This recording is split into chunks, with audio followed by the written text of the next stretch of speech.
কোনো কর্মসংস্থানের পথ তৈরি হতো তাহলে কি ভালো হতো না?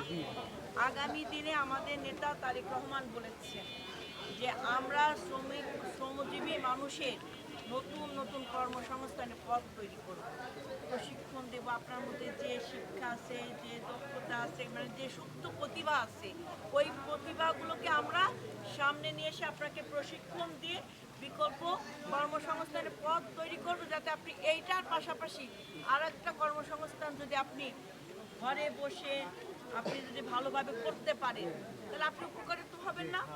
তার জন্য আমাদের যে প্ল্যান, এই প্ল্যান যদি বাস্তবায়ন করতে হয় ধানের শীষে আমাদের সবার কাছে দোয়া চাই, ধানের শীষে ভোটটা চাই।